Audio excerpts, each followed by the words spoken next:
Hi guys, Aaron Dade here, and today we're going to kind of talk about grieving, how to grieve. What I really find in mentoring sessions, whether we're doing an Empower Hour with my wife is doing one with a woman, I'm doing one with a man, or with another woman. No matter what it is, I find that people that are in marriages or coming out of marriage, standing for marriage, a lot of times there's a lot of grieving that's very general.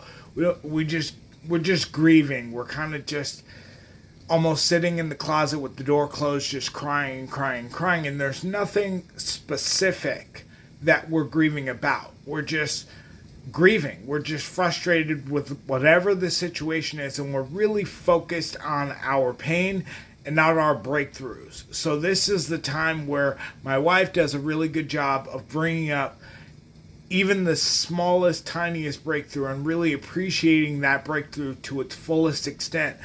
And I try to bring the smallest breakthroughs possible to the people that we are mentoring with or we're talking with, and we're trying to get them through their restoration situation just to make sure that they are grieving specifically. And what does that mean? What does it mean to grieve specifically? So I put it in terms of like learning how to ride a bike. So I remember riding a bike, and the first time I fell off, I scraped my arm and it was bleeding a bunch, and my dad pretty much picked me up and was like, "Hey, so are we getting back on the bike?"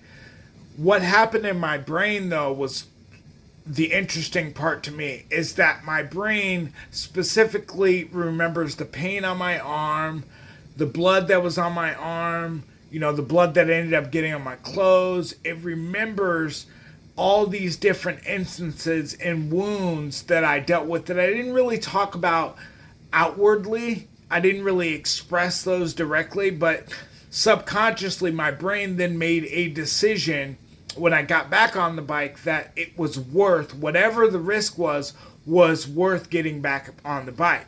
So if I'd have just grieved falling off, if I just grieved falling, I'd have sat there and crossed my arms. I'm never getting on the bike again. I'm never getting on the bike again.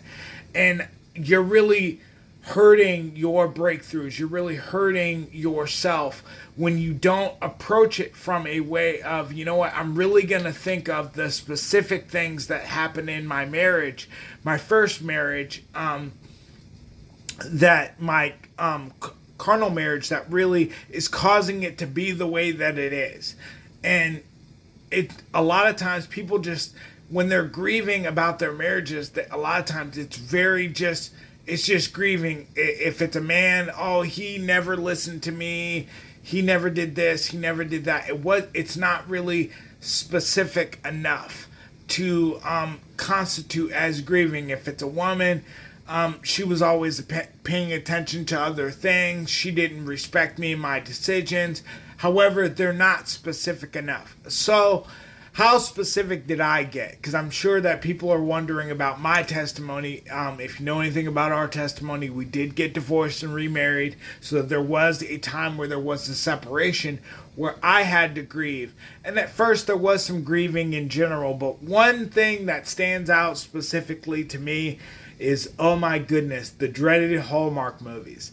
My wife loved Hallmark movies in our first marriage. Not so much now, which is really funny, but she really enjoyed Hallmark movies when we were first together, in our first long stint in our marriage. And she loved Hallmark movies. She loved to watch them and watch them over and over, 3-4 Hallmark movies at a time. Well, when we separated, part of my grieving process was when I saw a Hallmark movie, it reminded me of what she smelled like. It reminded me of the things that she would say, what she would laugh at, what she wouldn't laugh at, what would make her cry.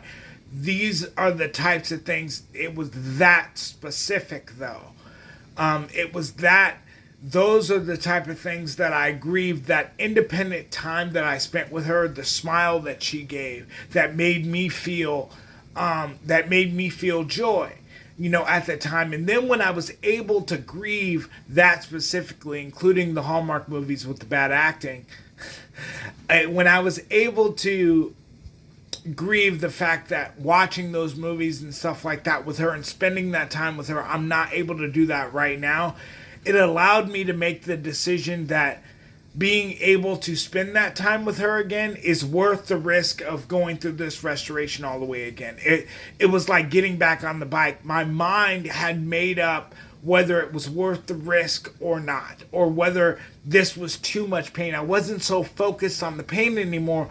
I was focused on the breakthrough. I was just focused on what I was going to be able to accomplish going further in a restoration than just, oh my gosh, this stinks so bad, she's not watching this bad Hallmark movie with me. As you can tell, I don't have a great appreciation for them anyway.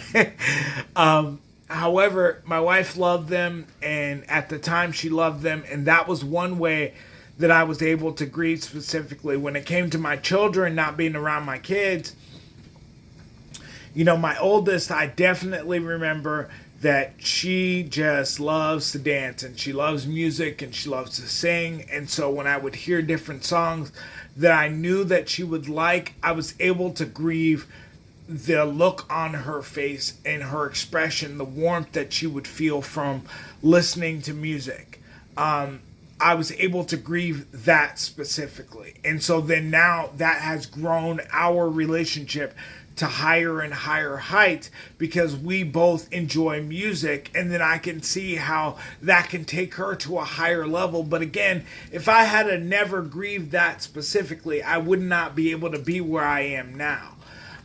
My son is he is just like normal boys. He likes to run into things and see if daddy can be hurt. As hard as he can hit me, he wants to hit me. And that came from when in our first marriage I had an office space, and Elijah would just climb on everything. And it didn't matter if he fell down, or he would just get right back up and try to climb up this bookshelf, or climb up the file cabinet, or climb up on my desk, or spill drinks on my computer, which was not the funnest thing in the world. But, that was something that I grieved when I wasn't around them. Being able to see my son get back up and go at the bookshelf again. Getting able to know my son was behind me talking to me about different price patterns he was watching on my computer. Like, Daddy, what is that? And talking to me at such a young age, but just being able to spend that time with him, I was able to grieve that specifically. My youngest daughter, even though she was young, she really, when we first split up, she really enjoyed the attention that I gave her. Because I used to give Annabelle the most independent attention that I gave all the other kids. I would spend time with her, letting her just talk to me. So, like, Annabelle reminds me of a talk show. She's just she's a talker. She's a social butterfly. She likes everybody, and she likes to have fun and make as many friends as possible. And that was one thing that when I wasn't around them that I grieved, because I'm a social person. I've turned into this social person where I like people. I like being around people. I like the energy that good people give me. And so Annabelle, grieving not being around her specifically, was making realizing that I had closed myself off to pretty much the rest of the world, because I didn't want to talk to really anybody. I just was like, I'm not interested in that. And that was part of me grieving Annabelle. And it was all specific things. Like, it was all very, very specific.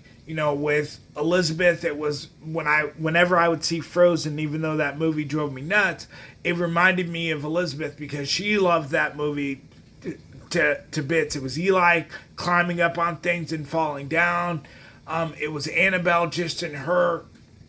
I don't even believe she has social anxiety. She just likes to run up to people and talk to them. And, for me, it was whenever I met somebody new, it was being able to grieve that process of that person may not like me, or that person may not accept me, but as I am now, it's God accepts me. And as the leader in my family, now seeing my youngest daughter up to my oldest daughter, and if you guys don't know, we have the new addition Naomi as well. Seeing her and just understanding that she's going to need me to walk her through breakthroughs. And the exciting part about being a new dad is I haven't done this for 7 years. So at first it was just like grabbing her and making sure I didn't hurt her. And then now it's just like, oh, okay, now I remember this. But back to grieving in general was just about being specific in your grief and not just deciding, oh, I'm just going to grieve. I'm just going to grieve because it's not here. It's not here and I want it back and I want it back. And what ends up happening is when you grieve specifically different things, then what ends up happening is God says, okay, now that you've surrendered this to me, now I will give you something new. Because it says, he who cannot be trusted with little cannot be trusted with much. So if you're afraid that I won't give you something new, then if you won't let go of the old so I can give you something new, why would I give you something new? If you're just grieving this one thing, you're just grieving because you can't have it. That doesn't show very much faith or trust in me. So I just wanted to come out with this video and talk to you guys about how, if you're going to be in your marriage, if you're going to be standing for a marriage, the best path of grieving is to grieve specifically, to be specific about your grief. Don't just grieve in general. Find yourself a place and grieve that and kind of unzip a lot of those feelings and kind of let a lot of those things get out of you.